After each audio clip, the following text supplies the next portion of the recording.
I'm Yuval Noah Harari.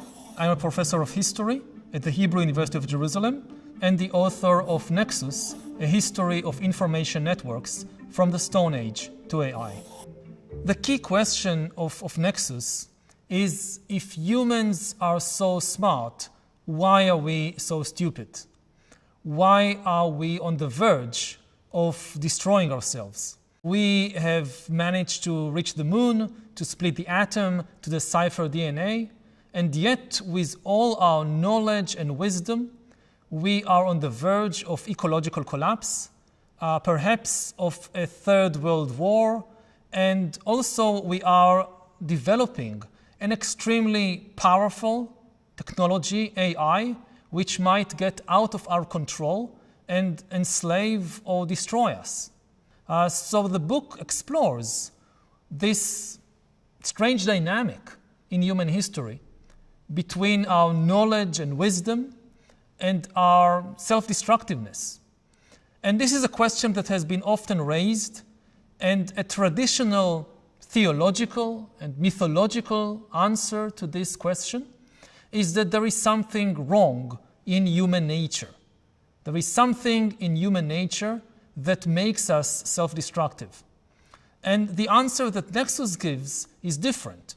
The problem is not in our nature, the problem is in our information. Humans, yes, we are generally good and wise, but if you give good people bad information, they make bad decisions.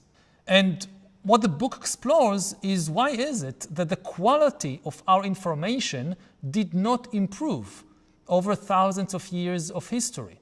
Why is it that even modern, very sophisticated societies in the 20th and 21st century have been as susceptible as Stone Age tribes to mass delusion and psychosis and the rise of destructive ideologies like Stalinism or Nazism?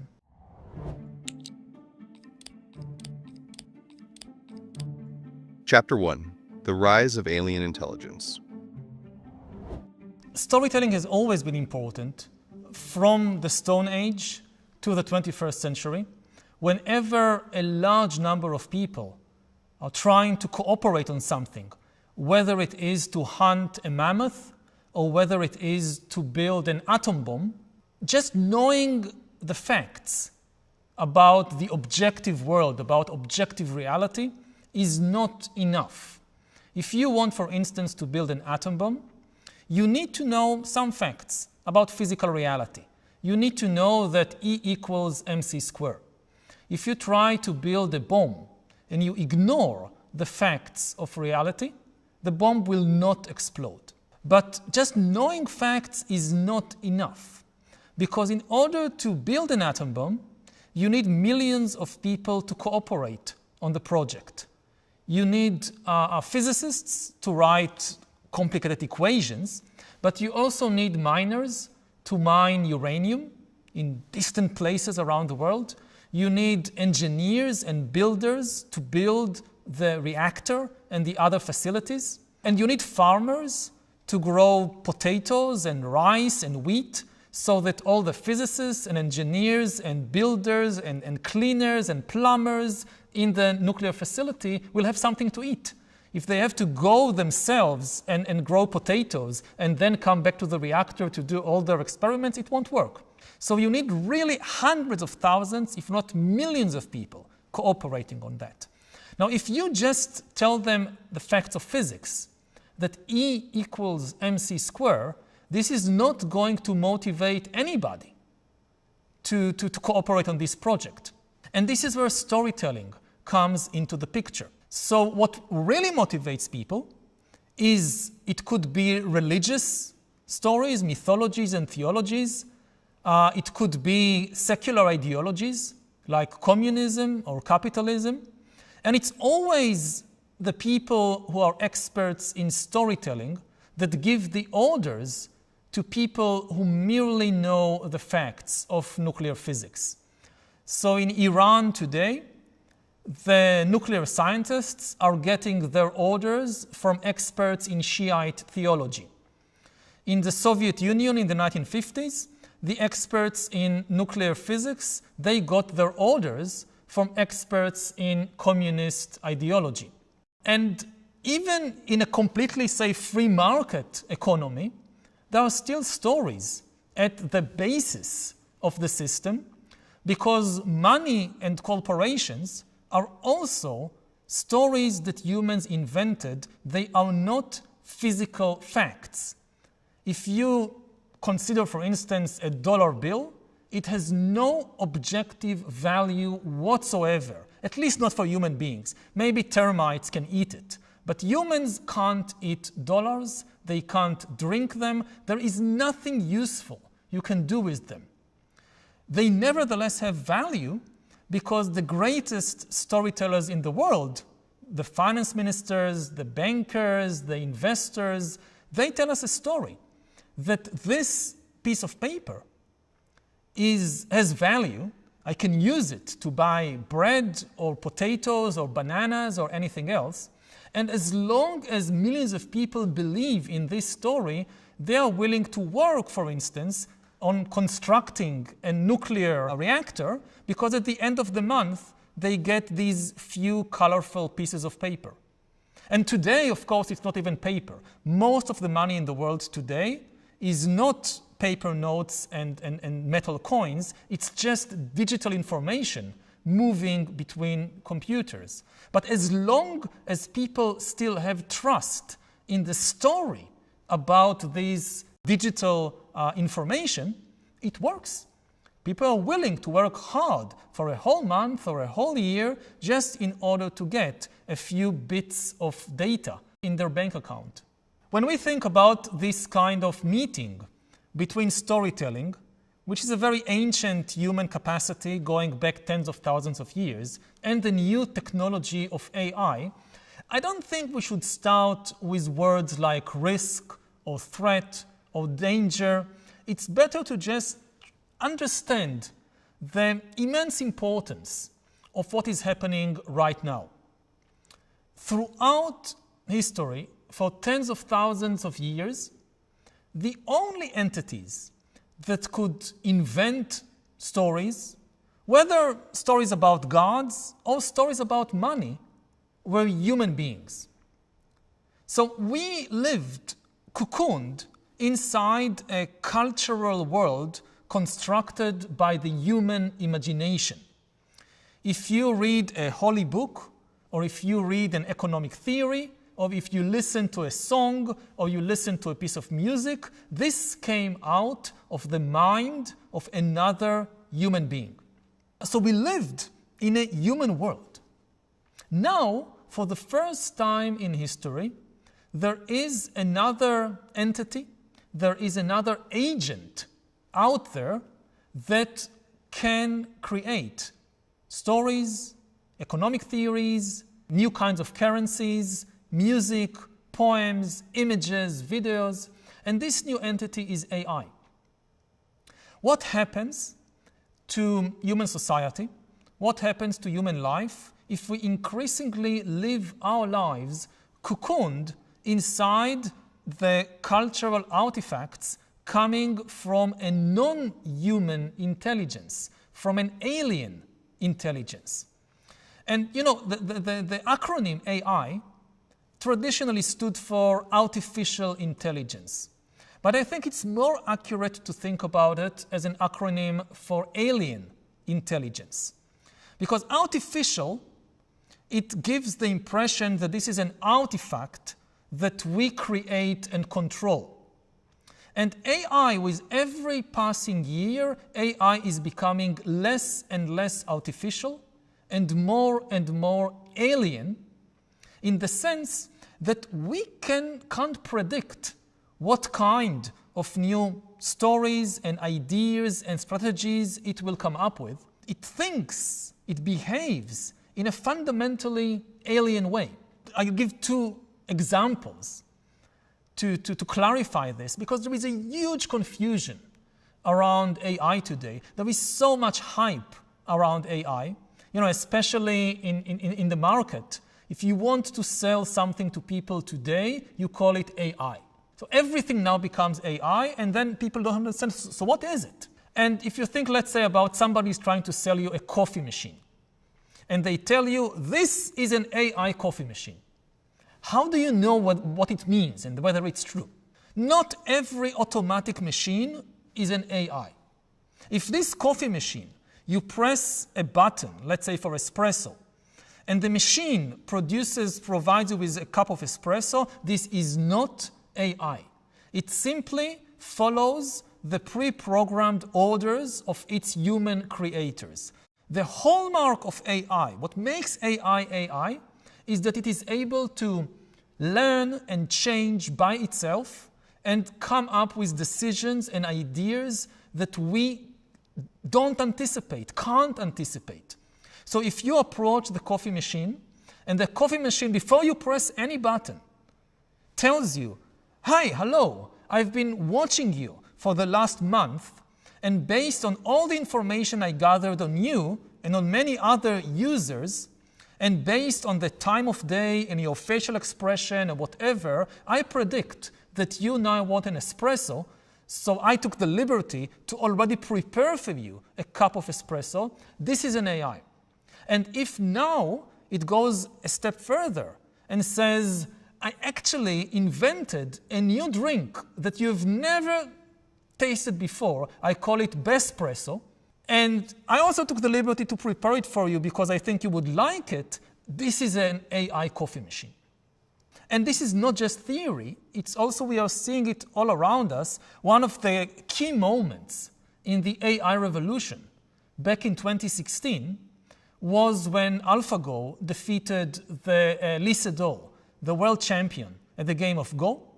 Go is a strategy board game, much more complex than chess, invented more than 2,000 years ago in China, and it became a cultural treasure in East Asia.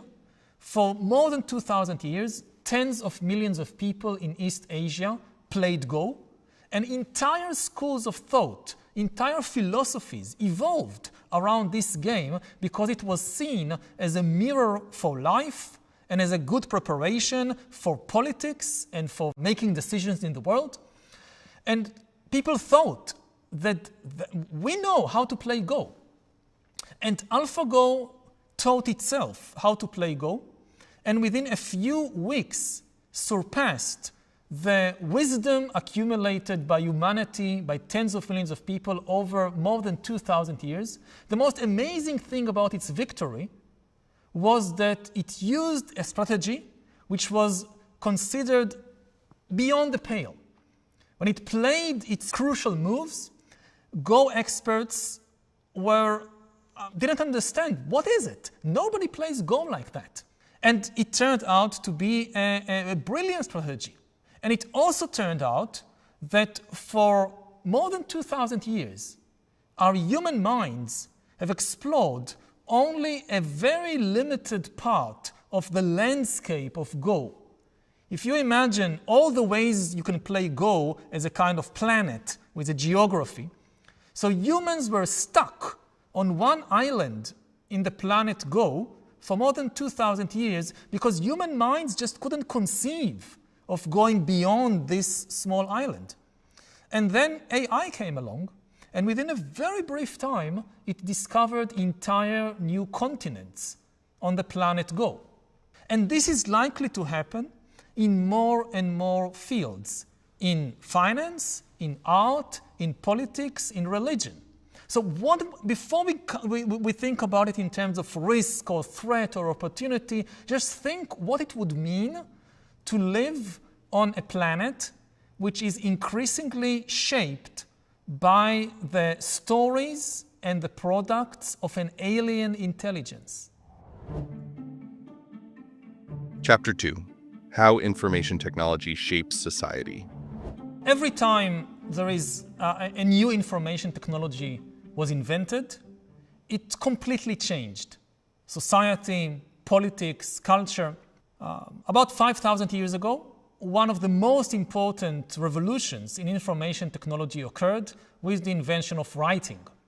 Now, from a technical perspective, it didn't seem like much, because to invent the invention of writing, and we are in ancient Mesopotamia, what is today Iraq, about 5,000 years ago, It basically involves mud and a stick.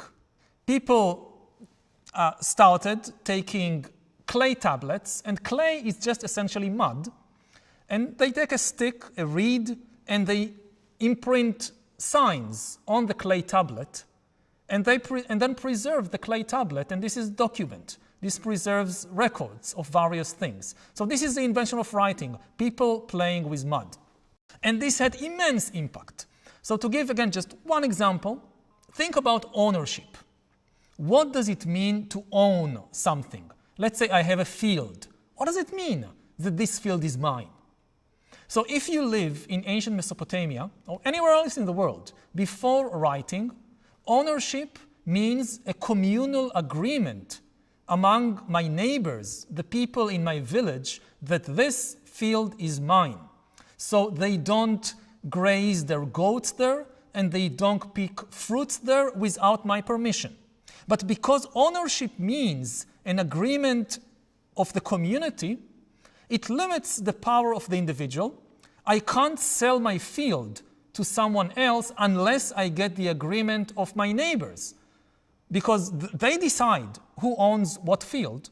It also means that a distant king in some capital city, 1,000 kilometers away, he can't know who owns what because there are no records, and he can't know what each field in each village belongs to whom, so it makes it very difficult to tax property, which makes it very difficult to build large kingdoms and empires. Then mud comes along, writing. You have these clay tablets. Suddenly, to own a field means that there is a piece of dry mud somewhere with some signs on it which says this field is mine. And this means that now I can sell my field to someone without getting the permission of my neighbors.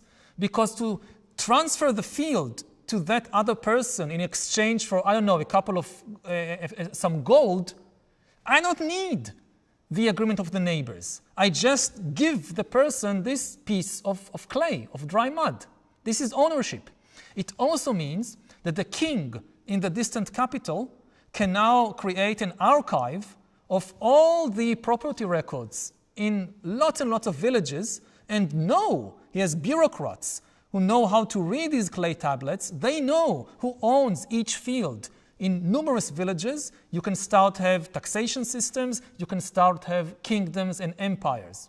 So paradoxically, in this case, there are many other influences, but in this case, the invention of the written document, it on the one hand empowers the individual and creates the basis for private property rights and creates the basis for large-scale authoritarian systems of kingdoms and empires. We jump 5,000 years from ancient Mesopotamia to the 20th century. The rise of mass media and mass information technology, the telegraph and radio and television, on the one hand, they now form the basis for large-scale democratic systems, and on the other hand, for large-scale totalitarian systems. Before the rise of modern information technology, it was impossible to create either large-scale democracies or large-scale totalitarian regimes. Totalitarian regimes meaning regimes that try to control the totality of people's lives. Ancient kings in Mesopotamia, or Roman emperors, or Chinese emperors, they had a very limited capacity to collect information on the people in their kingdom. So yes, they raised taxes and they used the taxes to pay for soldiers and build armies, but they could not micromanage the social and economic and cultural lives of every individual in the country. They didn't have the information necessary to do it. Large-scale totalitarianism appears in the 20th century for the first time in the Soviet Union after the Bolshevik Revolution, and it's based on exactly the same technology that at exactly the same time leads to the rise of the first mass democracies in the United States and the United Kingdom and other places around the world. Chapter 3: The Rise of Inorganic Information. All information technologies up to the 21st century were organic networks, because ultimately it was all based on our organic brain. And this had a lot of implications. Organic entities live by cycles. We run by cycles. Sometimes it's day, sometimes it's night. There is winter and summer. There is growth and decay. There are times for activity, and then there are times for sleep and for rest. All information networks previously in history, they had these cycles. Even if you think about the financial markets, think about Wall Street. Wall Street also obeyed, until today, this organic logic. The market is open only Mondays to Fridays, 9:30 in the morning, I think, until 4 o'clock in the afternoon. And then the weekend is off. And this is how organic beings function. Even bankers and investors and financiers, as long as they are humans and not algorithms, they need time to rest. And they need time to be with their family, with their friends. So the market take rest. And another thing is that there is always time off. And there is always, therefore, also private time. Until the rise of AI, even the most totalitarian regimes, like in the Soviet Union, they could not monitor, they could not surveil everybody all the time. The Soviet Union did not have enough KGB agents to follow every Soviet citizen 24 hours a day. And even if you somehow managed to follow all the people all the time, they didn't have enough analysts to go over all the information and make sense of it. Even if a KGB agent saw you do something and wrote a report about it, there was a very high chance that this report will just accumulate dust in the archives of the KGB because it didn't have enough analysts to read millions and millions of reports written every day about all Soviet citizens. So organic information networks, they always run by cycles. There is always time to rest, and there is always a measure of privacy. So we now see the rise of a new type of information network, which is inorganic, which is based on AI. It need not have any breaks. It never rests. And there is no privacy, potentially. It could completely annihilate privacy. Computers, they don't care if it's night or day, if it's summer or winter. They don't need vacations. They don't have families they want to spend time with. They are always on, and therefore they might force us to be always on, always being watched, always being monitored. And this is destructive for organic animals like ourselves. If you force an organic being to be on all the time, it eventually collapses and dies. And we see it happening all around us with a 24 hours news cycle that never rests. The markets never rest. Politics never rest. So the people involved in these occupations, they can never really rest. And this takes a toll on them. It's very, very difficult and will soon become impossible.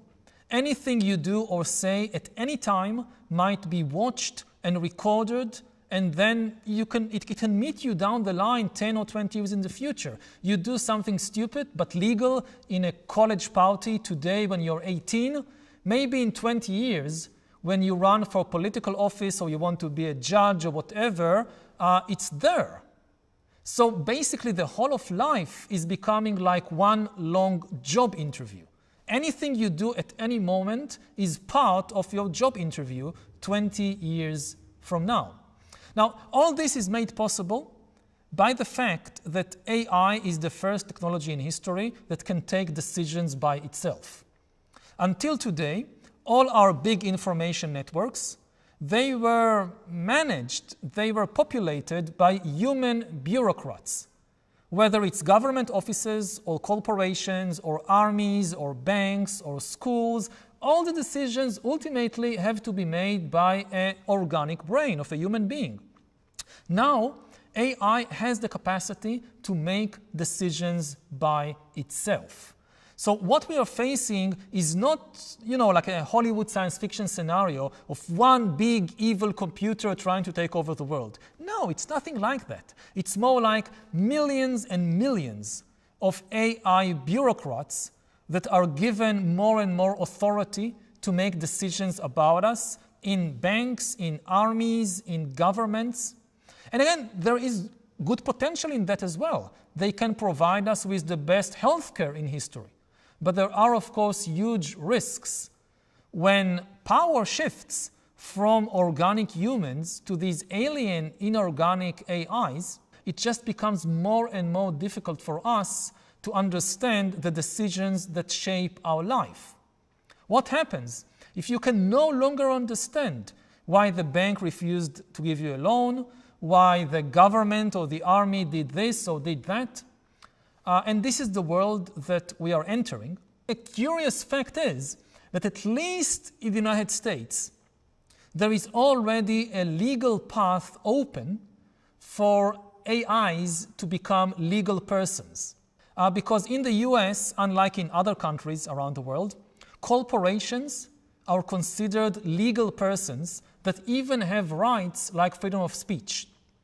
Now, until today, this was a kind of legal fiction because a corporation like Google could not make any decisions.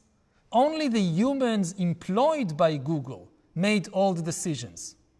But now AI can make decisions by itself. So what happens if you now incorporate an AI? You go through this legal process that you incorporate an AI, and I don't know, you call it Google. Now it's the Google Corporation. It has no human employees. It's run by an AI, and it is now a legal person that, according to US law, has a lot of rights and freedoms. So for instance, it can open a bank account. Corporations open bank accounts. Why can't the AI do it? It's a corporation. It can earn money.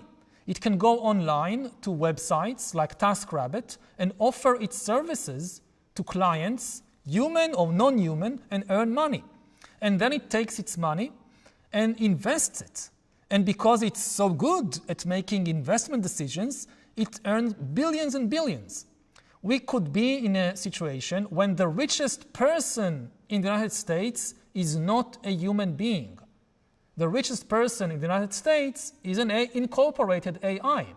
And another thing that the US legal system allows is for these legal persons to make political donations because it's considered part of freedom of speech. So now the richest person in the US is giving billions of dollars to candidates in exchange for these candidates broadening the rights of AIs. The legal path to this is no longer kind of a science fiction scenario. The legal and practical path to this situation is open. Chapter 4. The Importance of Human Institutions. To deal with the era of AI, it should be clear that we cannot anticipate how this technology will develop over the next few decades. So it's impossible to kind of think about all the dangers in advance and regulate against them or whatever. What we need is living institutions staffed by the best human talent and with access to the best technology that will be at the cutting edge of the technological development and will be able to identify and react to dangers and threats as they arise. So I'm not talking about rigid regulation in advance. I'm talking about the need for new institutions. Because you can never rely on just, the letter of the law or on a charismatic individual, some genius to do it. In history, humans again and again encounter these problems, and it always goes back to the same solution: institutions. And in good institutions, they are characterized by having strong self-correcting mechanisms. A self-correcting mechanism is a mechanism that allows an entity, a human being, an animal, or an institution to identify and correct its own mistakes. You don't have to rely on the environment, on something out there to correct your mistakes. You can correct your own mistakes. This is a basic feature of any functioning organism. Like, how does a child learn to walk? Yes, the child gets some instruction from parents, from teachers, but mostly it's self-correction. You try to walk, you fall down, you get up again, you try something else, you again fall down, you get up again, and step by step you learn how to walk by identifying and correcting your own mistakes. And this goes all the way to entire countries. This is the heart of democratic systems, is this self-correcting. What are elections? Elections are a self-correcting mechanism. You give power to a certain party or individual. Let's try your policies. After some time, if you think you made a mistake, this was the wrong policy, this was the wrong party, you can say, I made a mistake, there are another round of elections, we made a mistake last time, let's try something else this time. In dictatorships, there is no such self-correcting mechanism. If Putin or Maduro makes a terrible mistake, there is no mechanism within Russia today that can identify and correct Putin's own mistakes. When we come to the challenge of AI, what we need are institutions that are able to identify and correct their mistakes and the mistakes of AI as the technology develops. Another important example of self-correcting mechanism is the way that modern science works, in contrast to traditional religions. Traditional religions, they were characterized by claiming to be infallible, that their holy book, their sacred tradition never makes any mistake. And therefore, there is no mechanism, for instance, in Christianity or Judaism, to identify and correct mistakes in the Bible. I'm not talking just about, factual mistakes, also moral mistakes. The Bible, the Ten Commandments, for instance, endorses slavery. The 10th commandment says that you should not covet your neighbor's field or your neighbor's ox or your neighbor's slaves. According to the 10th commandment, God has no problem with people owning slaves. He just has a problem with people coveting the slaves of somebody else. No. That's not good. Now, even today, with everything that have changed since these words were written in the first millennia BCE, there is no mechanism to correct the text of the Bible. You can interpret them in different ways, but you can't change the text. This in contrast to what we find both in science and in modern democracies. The US Constitution originally also enabled slavery, but the US Constitution also had an amendment mechanism, a self-correcting mechanism, that eventually the people of the United States amended the Constitution to forbid slavery.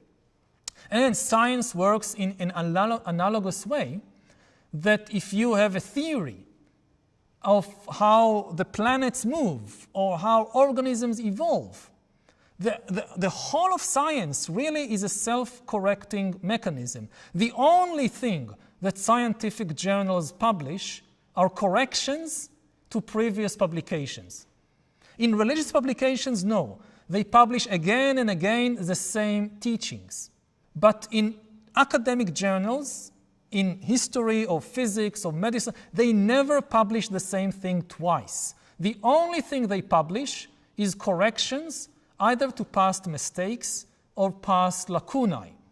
If there is something in the theory of Newton which is either incomplete or mistaken, then they will publish Einstein's correction to Newton's physics. Every large-scale human system is based on an unlikely marriage between mythology and bureaucracy. If you think about a country, for instance, so mythology explains the rationale. Why should the country even exist? Every country, to convince its own citizens why it should exist, tells them some kind of national or religious mythology. Like we are God's chosen people, and we have some very special role here on earth. So this is the mythology part. It gives the motivation, the inspiration, the reason. But then, to actually have a functioning country, it's not enough if the citizens believe in the mythology that they are God's chosen people with some mission on earth. You also need to build roads and hospitals and armies and sewage systems. You know, no large-scale city, at least a modern city, if you want to avoid epidemics, can function without a sewage system. And in order to build a sewage system, so you need a lot of workers and engineers, and you need to pay them. So you need to collect taxes from the citizens in order to build a sewage system. So again, here mythology comes back into the picture. The mythology encourages people or explains to people why they should pay their taxes honestly, so that other citizens in our country will enjoy good healthcare services and a good sewage system that protects us from cholera and dysentery and so forth. And again, when I talk about national mythologies, so it should be clear that there is nothing wrong about it. Nationalism and patriotism have been one of the best inventions in human history. Most other social mammals, all other social mammals actually, they care only about a small circle of animals that they know personally, they have intimate connection with. And this was also true for our human ancestors hundreds of thousands of years ago. The miracle of nationalism and patriotism is that it makes us care about millions of strangers that we have never met in our lives. And again, nationalism is not about hating foreigners and wanting to kill and the others. It's about loving our compatriots and showing this love, for instance, by paying taxes honestly, so that other people in the country will be defended against cholera by building a sewage system. Chapter 5. Information isn't truth. The biggest misconception about information is that information is truth. And information isn't truth. Most information is not truth. The truth is a very rare and costly and expensive type of information. If you want truth, you need to invest a lot in getting it. I'll give an example, historical example. Let's think about images and portraits. What is the most common portrait in the world? What is the most famous face in the world? It is Jesus. Over the last 2,000 years, people have created billions and billions of portraits of Jesus, and they are hung in countless churches and cathedrals and private homes and so forth, and not a single one of them is an authentic depiction of Jesus. They are all, 100% of them are fictional depictions because we have no idea how Jesus looked like. There is not a single portrait made during his lifetime.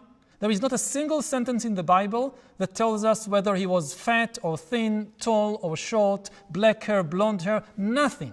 So all these images, they are fiction. And it's very easy to create fictional information. Because you don't need to research anything. You don't need evidence. You just come up with something and draw it. If you want to paint a truthful picture of anything, of a person, of an economy, of a war, you need to invest a lot of time and effort and money to research, to make sure that you get it right. So if we just flood the world with information and expect the truth to float up, it will not, it will sink. The more we flood the world with information, unless we make the effort to construct institutions that invest in truth, we will be flooded by fiction and illusion and delusion and junk information. So most information is not truth. And most information, what it tries to do is gain power by creating order, not by spreading the truth. If you want millions of people to cooperate on something, the easiest way to do it is to create some fictional mythology or ideology and convince a lot of people to believe in it. And the way to do it is to bombard them with more and more stories and images and so forth of your favorite mythology or ideology. And this is how you gain power. And you need to know some truth. Again, a system that is completely oblivious to truth, it will collapse, of course. But in this balance, how much truth do you need in order to construct the Soviet Union?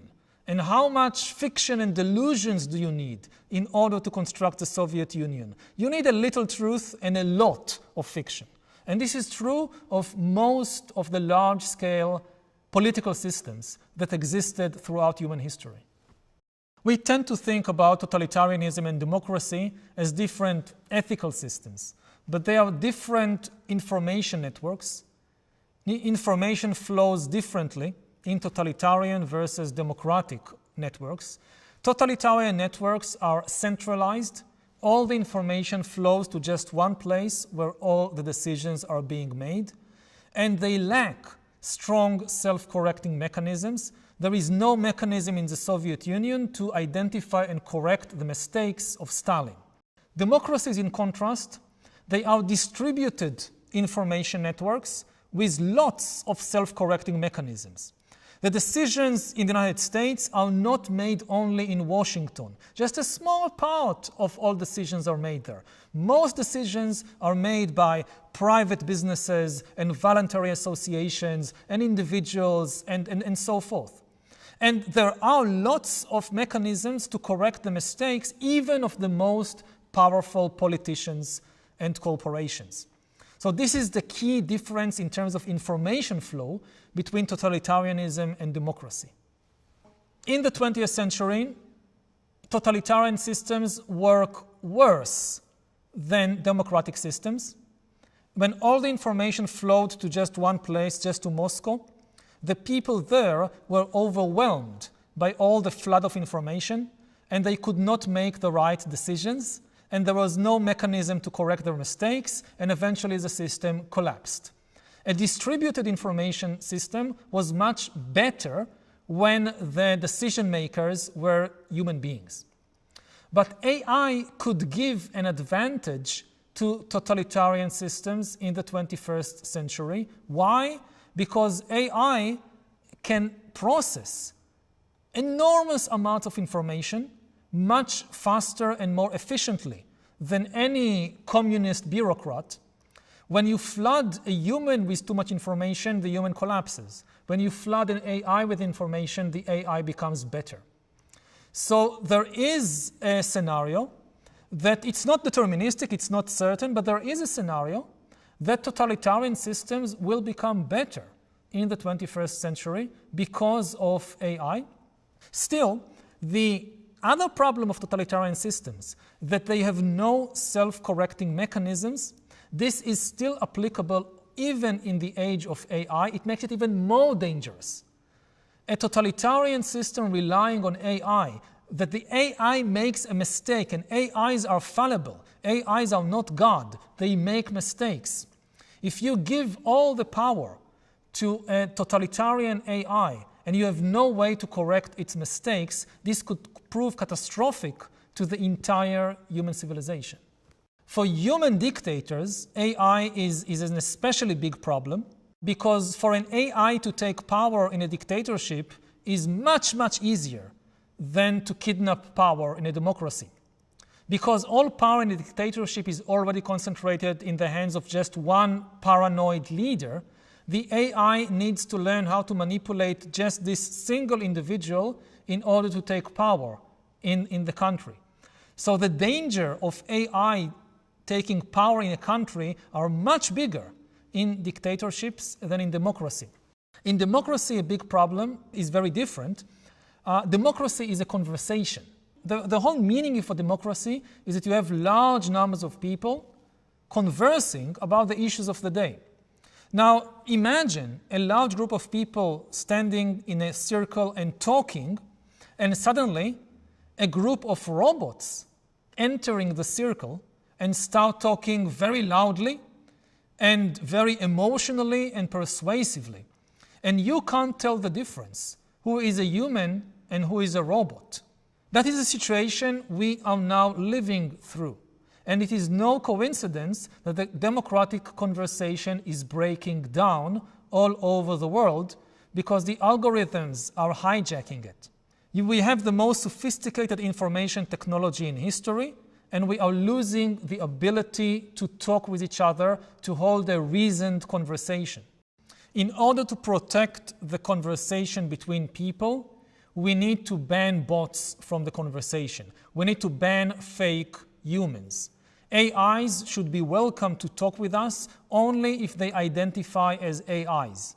If you talk online with someone and you don't know whether it's an AI or a human, this will destroy the democratic conversation, so we need to ban that. If we want to ensure that we get the truth, the only way to do it is to invest in institutions like academic research institutions, like newspapers, that invest a lot of effort in finding the truth. If we just expect that a flood of information will bring us the truth, it will not.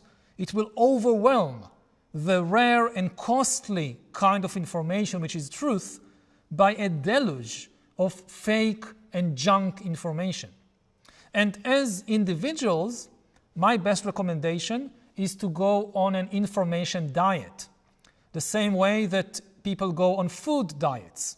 Information is the food of the mind. We have learned that it's not good to our body to eat too much food or too much junk food. So lots of people are very mindful what they feed their body. We should be equally mindful about what we feed our mind. More information isn't always good for you. It's actually good to, from time to time, take time for information fasts. When we don't put anything more in, we just digest and detoxify. And similarly, we should watch the quality of the information we feed our mind. If we feed our mind with all this junk information full of greed and hate and fear, we will have sick minds.